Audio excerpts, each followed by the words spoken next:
Tendance première, Cédric Gauthier. Quand tu rentres dans un lieu, ça dégage des choses quand même. Ça... C'est le côté aussi interdit, quoi, de la friche. C'est... Ouais, aussi. Tout de suite, on voit qu'il y a une histoire qui se dégage du lieu, des machines, comment c'est fait.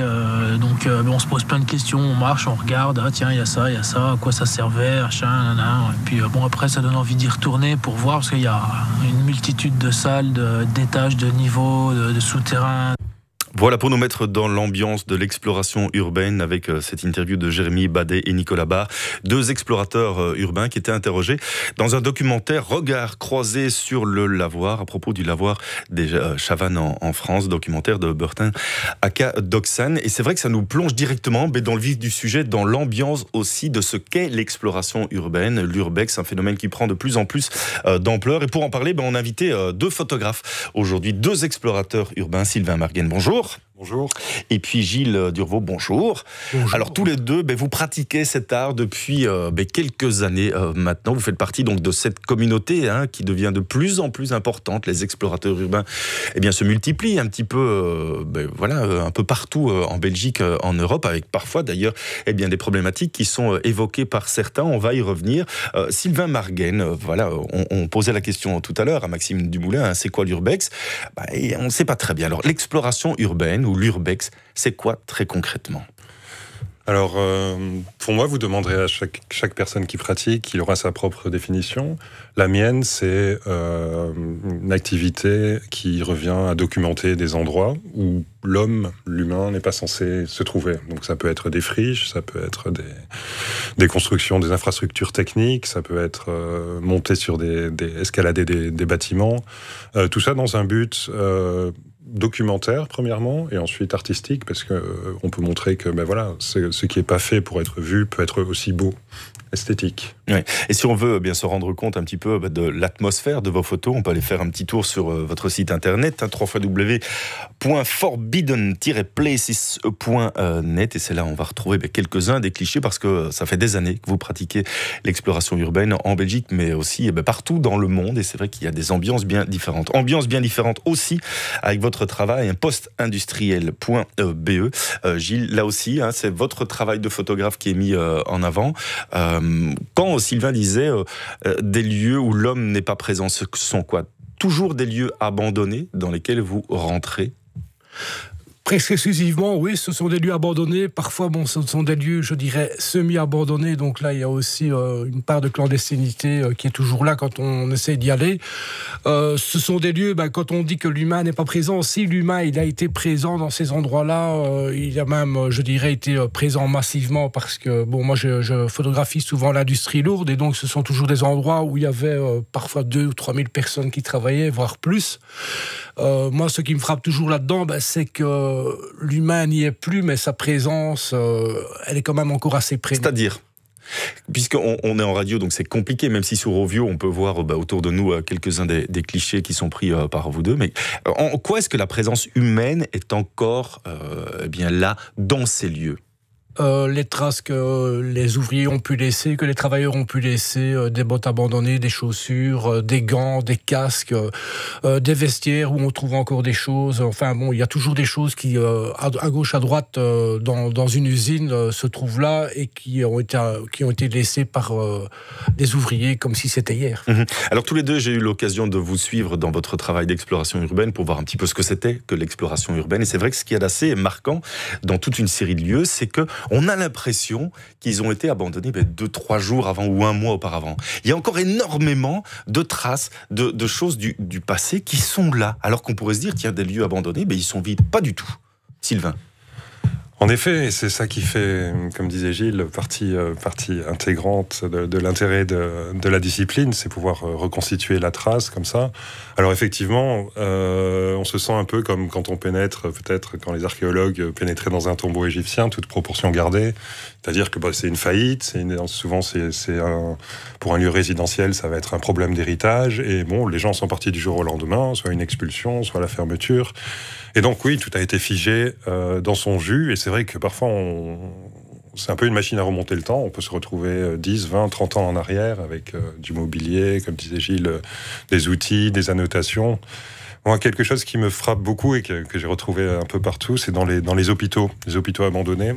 Il y a une espèce d'attachement, c'est un attachement du personnel comme ça par rapport au bâtiment, et donc les équipes de médecins, d'infirmières, etc. laissent toujours un petit mot sur les murs. Ah oui.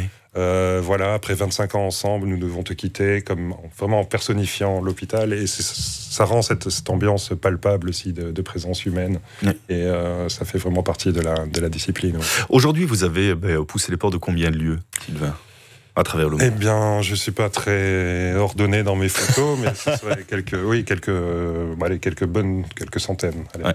Vous vous rappelez de votre tout premier lieu, et pourquoi à un moment vous vous êtes dit, tiens, je vais me lancer dans l'aventure, et je poserai la même question à Gilles?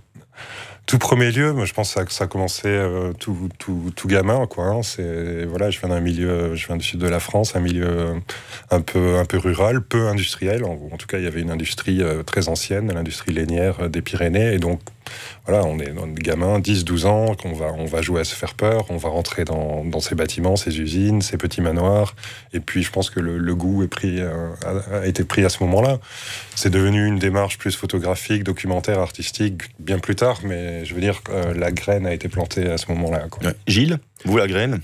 Moi, pareil que Sylvain. En fait, moi, je proviens d'une région qui s'appelle la région de Charleroi, donc qui était une région industrielle. Et dans les années 60-70, il y avait énormément de friches charbonnières, des charbonnages désaffectés. Et donc, mes premières explorations datent de cette époque-là, quand j'avais 8-9 ans et que je passais des journées entières à explorer tous ces anciens bâtiments. De même que toute une série de maisons qui étaient démolies pour des travaux autoroutiers ou autres. Et donc, il y avait énormément de lieux abandonnés déjà à cette époque-là. Et je crois vraiment que, comme Sylvain le dit, la graine, elle a été plantée à ma prime enfance. Postindustriel.be, c'est votre site internet si on veut découvrir vos photos, ou bien vous allez sur Rovio, puisqu'on en voit quelques-unes autour de nous. Et puis, Sylvain Mergen, vous, c'est forbidden-places.net. Il y a aussi toute une série de livres que vous avez publiés. On va y revenir dans quelques instants. Mais c'est vrai qu'on avait envie de parler de ce phénomène aujourd'hui parce que, c'est peut-être un tort, on va vous poser la question à tous les deux, mais on a l'impression qu'il y a de plus en plus d'explorateurs urbains, qu'une démarche qui était une démarche assez isolée, il y a de cela 10-15 ans, aujourd'hui c'est vraiment devenu un mouvement artistique, mais aussi mouvement, cette tendance d'être explorateur urbain, Sylvain? C'est plus que tendance, effectivement. Avec Gilles, on s'est rencontrés, donc moi, quand je suis arrivé en Belgique, relativement tôt, en début des années 2000, et puis bon, il y avait pas grand monde qui faisait ça, et on était un petit groupe assez, voilà, il y avait pas beaucoup de monde en Belgique qui pratiquait. En tout cas, maintenant, oui, effectivement, le phénomène a explosé pour plein de raisons. Hein. Bon, ça s'est médiatisé. Je pense qu'on y est aussi pour quelque chose. On a notre part de responsabilité là-dedans. Oui, parce que c'est beau ce que vous photographiez quand même quand on regarde vos clichés à tous les deux. C'est beau, ça donne envie, ça permet de s'évader un petit peu du quotidien, la normalité. Allez, plutôt que d'aller, je sais pas, au cinéma ou que sais-je, faire du shopping. Voilà, là, on change complètement d'environnement. Je pense que c'est difficile de rester insensible à ça, ce sentiment d'aventure qui a complètement disparu de nos vies aujourd'hui, quoi. Vous vous sentez aventurier quand vous rentrez dans les bâtiments? Ouais. Eh ben on va revenir sur ce sentiment d'aventure, d'aventurier. Qu'est-ce qui explique ce phénomène, cette grande tendance à la multiplication des explorateurs urbains, tous ces gens qui à un moment se disent tiens, moi je vais pousser les portes d'un lieu abandonné, régi par des règles. Attention, on va y revenir aussi, puisque les explorateurs urbains ne cassent pas le matériel, ne cassent pas de vitres pour rentrer ou ne cassent pas les portes. Ça fait partie des règles qui sont des règles orales entre vous. On fait attention aux bâtiments qu'on visite?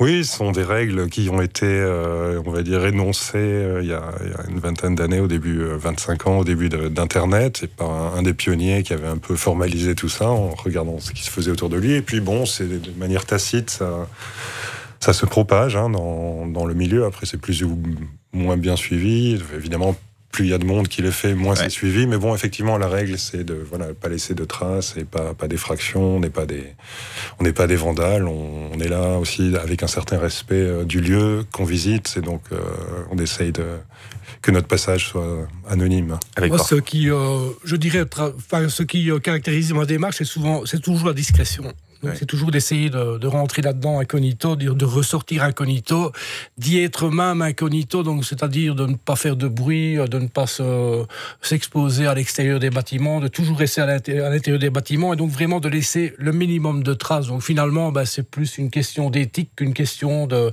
suivre des règles qui auraient été dictées par X ou Y. Gilles Durvaux, Sylvain Margaine, 2 explorateurs urbains, vous restez avec nous pour poursuivre cette discussion. Si vous aussi, vous avez décidé un jour de tenter l'aventure de l'exploration urbaine, si vous avez pu suivre le travail d'un explorateur, si vous voulez réagir par rapport à ce dossier du jour, si vous aimez les photos qui sont proposées, ou la démarche en tout cas proposée par les explorateurs urbains, vous n'hésitez pas, 02 737 26 06 ou encore le SMS au 60 31. Et si vous voulez nous faire part aussi de quelques noms d'explorateurs urbains que vous aimez, vous pouvez également nous envoyer un courriel à tendancepremière@rtbf.be. Lenny Kravitz à 10h20 et puis on poursuit cette discussion.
Lenny Kravitz et Low sur la première. Nous parlons aujourd'hui dans notre dossier du jour d'exploration urbaine. Tendance première. Avec nos 2 invités, Gilles Durvaux, photographe, et Sylvain Margaine, photographe également, auteur de nombreux ouvrages, 5-6 bouquins que vous avez publiés maintenant, La France abandonnée ou bien Belgique méconnue, des ouvrages qui sont toujours disponibles aujourd'hui. Vous avez encore d'autres projets dont on parlera peut-être, puisqu'ils ne sont pas finalisés.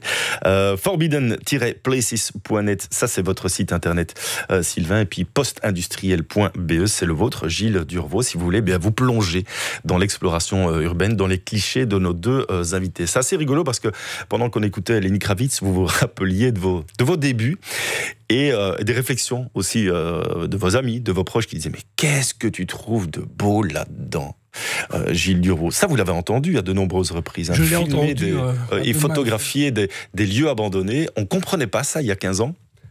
Non, c'était vraiment quelque chose de tout à fait insolite. On se disait, photographie la nature, photographie les petits oiseaux, photographie éventuellement les paysages urbains, mais pourquoi est-ce que tu vas te mettre dans la crasse des après-midi entières pour photographier des trucs abandonnés? C'est complètement débile. Ça, je l'ai entendu des dizaines de fois auparavant, donc c'était vraiment quelque chose de complètement loufoque. Et puis je me suis aperçu que finalement, il y avait d'autres personnes qui aimaient ces choses complètement décalées, et puis on a formé rapidement une petite communauté au départ, qui a grandi de plus en plus maintenant, mais je dirais qu'entre anciens, entre guillemets, on se retrouve de temps en temps et on évoque toutes ces choses-là. Sylvain, aujourd'hui, vous n'entendez plus ce genre de réflexion. Ça veut dire que quoi? Il y a une évolution aussi de notre regard par rapport au patrimoine industriel? Oui, on est en Belgique, donc en effet, on parle essentiellement de patrimoine industriel. Et bon, je veux dire, cette notion existe depuis quelques années, mais c'est pas non plus devenu courant c'est devenu courant, je veux dire, alors que ça ne l'était pas du tout auparavant. Il y a une phrase aussi un peu négative qui dit le patrimoine, moins on en a, plus on s'en gargarise. Et donc c'est peut-être le fait que on sent les derniers hauts fourneaux de Wallonie sont menacés.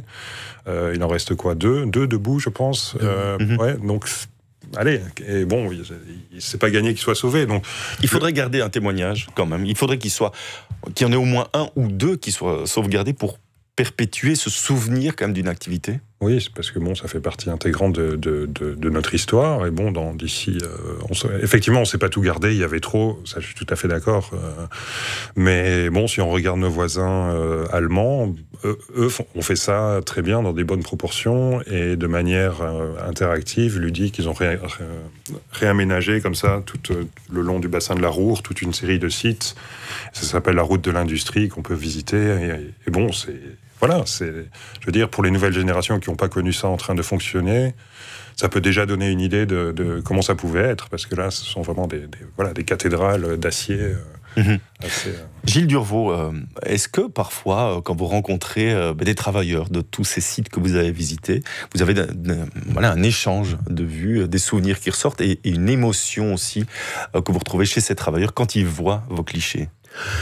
Oui, tout à fait. Ça m'est déjà arrivé plusieurs fois de rencontrer des gens, d'être contacté via Internet par des gens qui ont travaillé dans certaines usines que j'avais photographiées. Donc, en général, ces gens-là apportent des témoignages complémentaires parce que moi, ma façon de travailler, c'est souvent de me documenter abondamment sur les lieux que je vais photographier. Donc, je ne rentre jamais dans un lieu pour bêtement le photographier. Il faut toujours que j'ai un certain rapport sentimental avec ce lieu. Et donc, je me documente énormément.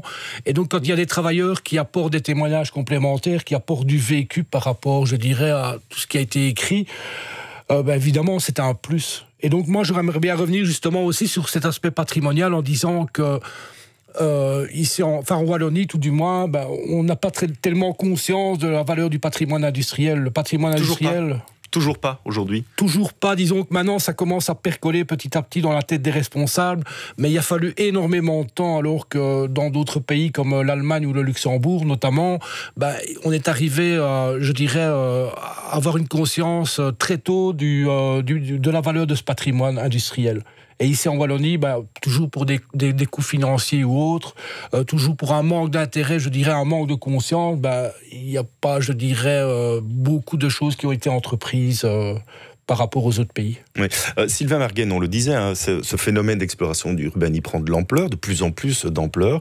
Peut-être même que la philosophie est en train de changer quand on voit le travail de certains très jeunes qui filment à peu près tout et n'importe quoi. Est-ce que vous avez l'impression justement qu'eux ont encore cette conscience ou que c'est assez générationnel de se dire nous, on a connu peut-être des membres de notre famille qui ont travaillé dans ces lieux et donc ça fait partie de notre ADN, de nos sentiments, de nos émotions de photographier ça. Est-ce que une plus jeune génération a encore le même genre de sentiments par rapport à ce patrimoine? Franchement, je pense que non. Donc, on est plutôt dans des gens qui vont chercher l'aventure, l'adrénaline, qui se moquent plus ou moins de ce qu'a pu être le lieu et l'histoire du lieu qu'ils sont en train de visiter.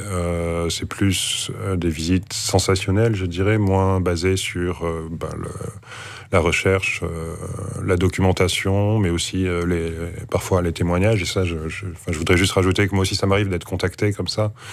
Et c'est quelque chose qui me touche beaucoup, en tout cas. Ça fait encore d'autant plus revivre le lieu, garder une trace d'autant plus vivante. Bon, les clichés, ok, ils sont ce qu'ils sont, mais d'avoir des gens qui commentent, des gens qui ont vécu, qui ont travaillé, qui ont été malades, qui ont soigné. Dans ces lieux, ça apporte une autre dimension qui est, dirais pas qu'elle est fort présente dans ces nouvelles générations d'explorateurs. On a un témoignage qui nous arrive au 60-31, je vais vous le lire. En tant qu'archéologue, je trouve leur témoignage indispensable. On parle bien entendu de vos témoignages. Il permet de ne pas oublier tout ce patrimoine architectural et humain. Ben voilà, un archéologue qui en parle. Ils sont nombreux aussi à suivre votre travail, suivre vos explorations urbaines, que ce soit en Belgique, en France et à travers le monde. On a d'autres témoignages qui nous arrivent. Dans quelques instants, on va aller faire un petit tour au BPS 22 qui propose une exposition qui est un petit peu dans la même thématique.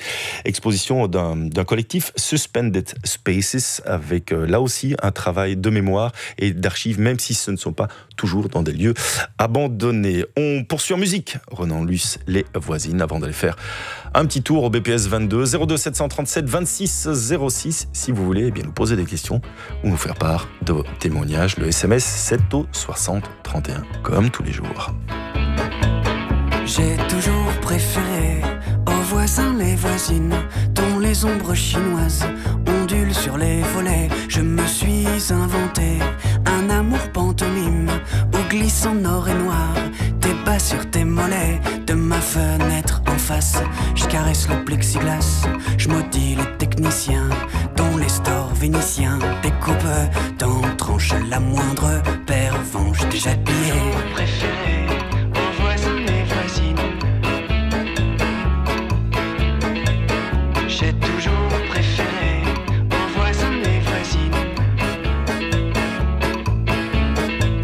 J'ai toujours préféré aux voisins les voisines qui sèchent leurs dentelles au vent sur les balcons. C'est un peu toi qui danses quand danse la mousseline.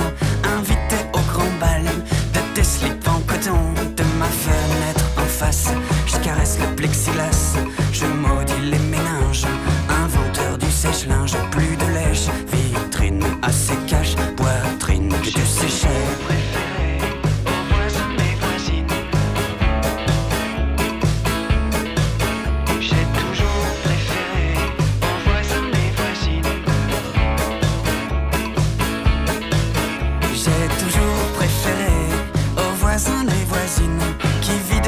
Armoires en quête d'une décision. Dans une heure environ, tu choisiras le jean, tu l'enfileras bien sûr dans mon champ de vision.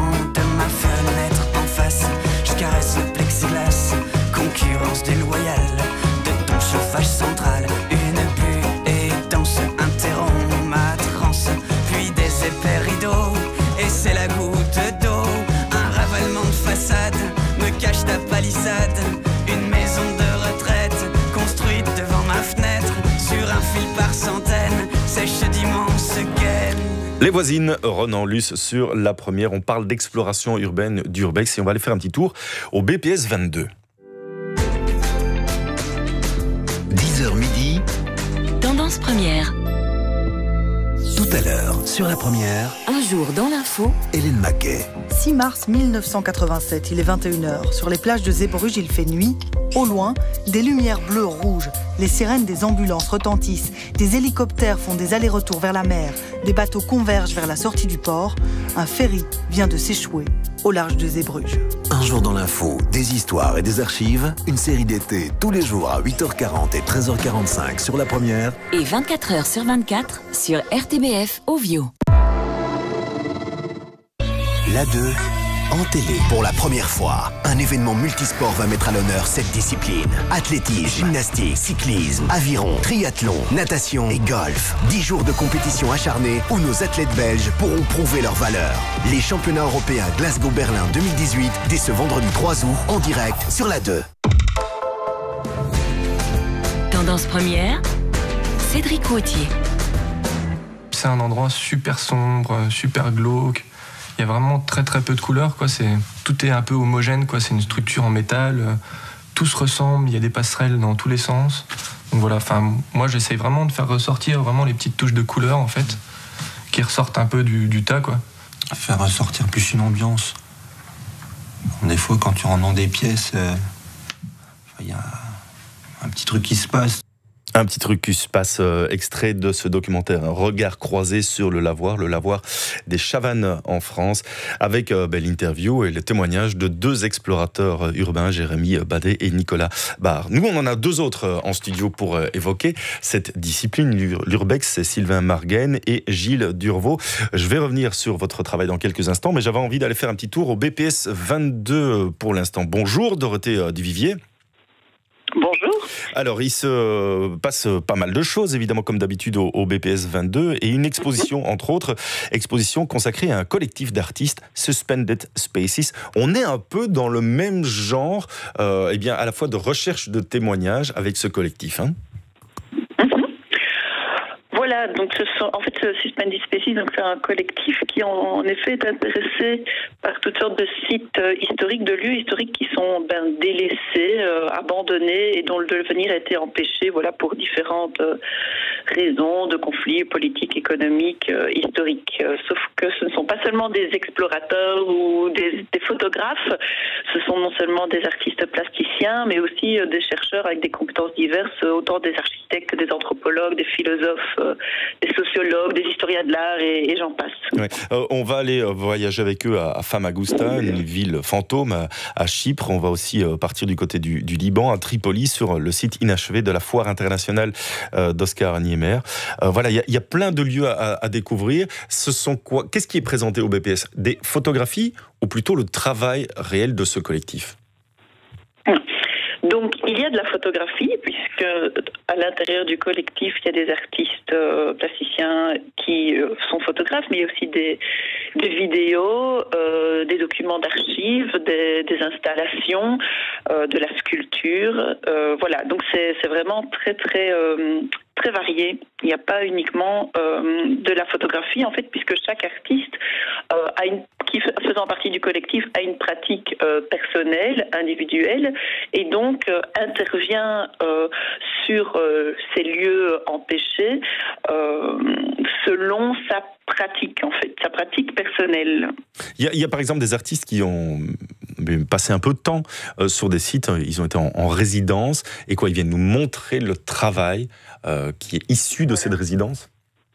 Voilà, donc en fait, ce collectif fonctionne vraiment par résidence, souvent à l'invitation d'eux. Par exemple, au Brésil, c'est par le musée d'art contemporain, le MAC construit par l'architecte Oscar Niemeyer, qu'ils ont été invités dans cette résidence. Quand ils se sont retrouvés au Liban, donc ça fonctionne vraiment par invitation, par rencontre. Il y a aussi une volonté de rencontrer toujours des acteurs locaux. Et puis, alors sur place, il n'y a même pas en fait vraiment d'obligation de produire en fait pour ces artistes et ces chercheurs. C'est vraiment des rencontres, des moments de partage. C'est aussi une aventure humaine. Mais en tout cas, cette mobilité, en effet, et le fait de se retrouver sur ces sites au lieu autour de questionnements liés à un lieu abandonné, délaissé, est vraiment ce qui les unit, quoi. Donc c'est vraiment leur méthode, c'est vraiment le déplacement, tant symbolique que géographique. Et puis après, chacun va poser un regard, un discours sur ce qui leur est présenté. Ouais. Exposition donc à découvrir jusqu'au 2 septembre au BPS 22 à Charleroi. Merci beaucoup Dorothée Duvivier. Merci de nous avoir de lever un petit peu un coin du voile de cette exposition que vous avez peut-être vue, Gilles Durvaux, puisque c'est à Charleroi. Non, pas encore, mais il est grand temps d'y aller, Gilles. Il est grand temps. Je voudrais qu'on revienne, Sylvain et Gilles, sur votre pratique et sur les quelques règles. On l'a dit tout à l'heure, c'est vrai qu'il n'y a pas d'effraction. Dans la communauté des explorateurs urbains, on ne vole pas, on essaie de laisser le moins de traces possible. Qu'est-ce qu'il y a d'autre comme règle dans cette communauté? Qu'est-ce qui se perdure ou qu'est-ce qui s'échange entre vous? Moi je dirais que par exemple on essaie de moins en moins de donner le nom des lieux explicitement parce qu'il y a trop de monde. Si on a le malheur de le donner, tout de suite c'est le défilé, ça devient un Walibi pour 10 directement. Ouais. Ça veut dire qu'en Belgique aujourd'hui, vous sentez vraiment que dans ces lieux abandonnés, c'est le Walibi qui est en train de s'imposer tout doucement. Hélas. Et on ne le dit pas assez, mais c'est parfois dangereux, Sylvain. Bien sûr, et bon, c'est vrai que moi, dernièrement, je me suis retrouvé dans un lieu à la mode, entre guillemets. Il y a des lieux à la mode, et puis je me suis retrouvé à faire la file pour faire la photo. Enfin bon, je me dis, mais c'est pas ça que je veux faire, c'est pas ça. Et en effet, oui, des gens qui prennent des risques inutiles, un peu, bon, nous, on va dire, on a un peu de bouteille. Un peu de bouteille, donc on sait reconnaître une structure un peu fragile, un plafond menaçant. Mais c'est pas le cas de tout le monde, et bon, il y a des accidents, quoi. Ça arrive, très souvent, quoi, même. On l'a pas encore précisé non plus, mais en théorie, cette exploration urbaine, mais c'est une démarche interdite, puisque vous rentrez dans des lieux qui sont souvent des propriétés privées aux propriétés publiques. On a eu le cas, je crois que c'est du côté de Liège, avec 2 explorateurs qui ont été arrêtés et condamnés d'ailleurs à 1 an de prison et une amende, parce que le propriétaire les avait découverts. Est-ce que vous avez déjà été confronté à ça, et quel est le regard habituel, que ce soit des gardiens ou des propriétaires qui vous voient, Gilles? Moi, je distingue 2 choses. Donc, une usine et une maison abandonnée. Donc, une maison, c'est considéré comme un lieu de résidence, même si elle est plus habitée. Et une usine, c'est considéré comme un lieu de travail. Donc là, je dirais qu'en général, quand on se fait gauler par des gardes, ça se passe plus ou moins bien. Parfois, la police est appelée, mais bon, moi, jusque maintenant, j'ai pas encore eu de problème judiciaire. Sylvain? Oui, c'est ça. Enfin, et bon, c'est vrai que la discipline commence à être connue. Moi, je me souviens la dernière fois, mais c'était avec toi, Gilles, le policier qui était sur place, vous dit, vous faites de l'urbex. Bon, allez, ça va dégager. Je veux dire, ils sont... moi, je m'excuse parce que ça leur fait perdre du temps. Ils ont, je pense, ils ont autre chose de mieux à faire. Mais d'un autre côté, ils trouvent des gens avec des appareils photo plutôt que des gens en train de massacrer, de piller le lieu, de squatter, ou que sais-je. Donc, C'est le cas aussi dans des lieux que vous avez visités il y a quelques années. Est-ce que vous sentez qu'il y a des lieux qui sont aujourd'hui pillés, non pas par les explorateurs urbains, mais par d'autres? Énormément. Oui. Je dirais que toute usine qui vient d'arrêter, je dirais dans un certain délai, parfois c'est même un délai d'1 mois, elle est systématiquement pillée. Donc il y a pas mal de récupérateurs de métaux qui viennent des pays de l'Est, des ex-pays de l'Est, notamment de Roumanie. Et donc parfois ce sont des armées entières de récupérateurs de métaux qui investissent les lieux et qui les saccagent carrément, quoi. Il faut bien le dire comme ça. Tout votre travail et l'importance de votre travail. Sylvain, Margane et Gilles, est-ce que la Belgique est devenue aujourd'hui une terre trop petite pour votre travail? Est-ce que vous êtes obligés de vous exporter pour continuer à travailler et continuer à vous amuser dans ce travail d'exploration urbaine? Moi, je l'ai toujours fait. J'ai un boulot qui m'a fait beaucoup voyager. C'est vrai qu'on a la chance d'avoir beaucoup de choses sur place, la densité, le passé industriel de la Belgique. Maintenant, c'est vrai que moi j'ai tendance à plus faire grand chose ici parce que, comme je vous ai dit, j'ai pas l'impression que c'est vraiment en accord avec ce que je cherche, c'est-à-dire la découverte. C'est pas le Walibi que je cherche. Donc oui, en effet, moi j'essaye de sortir mon appareil photo de manière plus facile à l'étranger et surtout dans des territoires un peu moins explorés, un peu moins à la mode, et notamment tout ce qui est pays de l'Est. Ce sont mes derniers voyages, c'est plutôt à l'Est. Et donc on pourrait peut-être retrouver un jour ces clichés dans un bouquin. Peut-être, oui, ça commence à former un tout assez cohérent avec tout ce qui tourne autour des systèmes soviétiques, ces constructions en béton monumentales. Je veux dire, il y a un vrai sujet qui a déjà été traité. Mais mon approche, elle est peut-être sans doute différente et assez étendue territorialement. Donc oui, peut-être quelque chose... On croise les doigts et puis on vous recevra de nouveau dans cette émission pour nous parler, si le bouquin sort, nous parler de ce bouquin. Je cite 2 autres livres, entre autres, que vous avez publiés, France abandonnée et Belgique méconnue. Votre site internet, Sylvain Margane, c'est forbidden-places.net si vous voulez en savoir plus sur votre travail, si vous voulez vous plonger dans votre univers. Et si c'est celui de Gilles Durvaux qui vous intéresse, vous allez jeter un œil sur postindustriel.be pour là aussi découvrir ces clichés. Merci beaucoup à tous les deux, et puis bonne continuation dans cette exploration urbaine. On espère que le côté Walibi va un tout petit peu diminuer dans les prochaines années, mais ça n'a pas l'air d'être le cas. Allez, merci beaucoup. Dans quelques instants, on va parler de toute autre chose dans notre séquence Inspiration. On va réécouter cette interview de Magali Mertens qui évoquait pour nous le travail de l'ASBL, travail et cancer. Mais avant cela, Da Silva et la fille, il est 10h, 11h décidément, ça fait 2 fois que je fais le coup, 11h et 43 minutes sur la première.